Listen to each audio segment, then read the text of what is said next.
सो हाँ, ये कहाँ पे प्रेजेंट मिलते हैं? डिकेइंग ऑर्गेनिक मैटर जो लास्ट रहती है, जो कचड़ा रहता है, and dead bodies of organism, भले ही वो किसी भी चीज़ का, इंसान का, एनिमल का, किसी भी चीज़।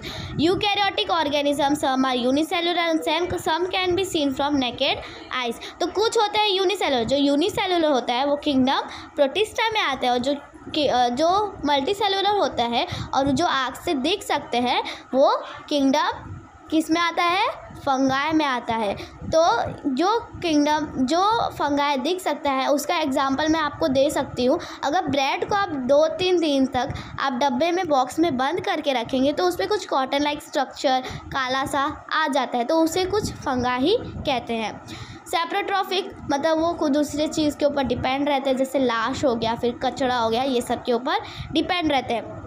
अब लोगों का रिप्रोडक्शन कैसे होता है? देखिए, प्रोड्यूस्ड बाय सेक्सुअल और असेक्सुअल, एग्जाम्पल सेल डिवीजन और बडिंग। वो हम लोग सेक्सुअल से भी हो सकते हैं, असेक्सुअल से भी हो सकते हैं। वो सेल से भी डिवाइड कर सकते हैं, जैसे मैंने आपको बताया, एक बैक्टीरिया से 2 बैक्टीरिया आता है, फिर दूसरे पहले बैक्टीरिया से 2 बैक्टीरिया, फिर दूसरे बैक्टीरिया से 2 बैक्टीरिया, ऐसे उसको बोलते हैं सेल डिवीजन, उसको वो भी हो सकता है इसमें। और बडिंग का मतलब मैं यहाँ पे आपको बताती हूँ। Budding is a type of asexual reproduction. उसमें क्या होता है, ये है, समझ लीजिए आपका फंगाई, ठीक है। फंगाई के बाद थोड़ा बहुत ये ऐसा आएगा, फिर उससे बड़ा होगा, फिर वो डायरेक्ट बॉडी से निकल जाएगा, फिर सेम इसका रिप्रोडक्शन ऐसे ही होगा। इसको बोलते हैं असेक्सुअल रिप्रोडक्शन, और बडिंग भी बोल सकते हैं।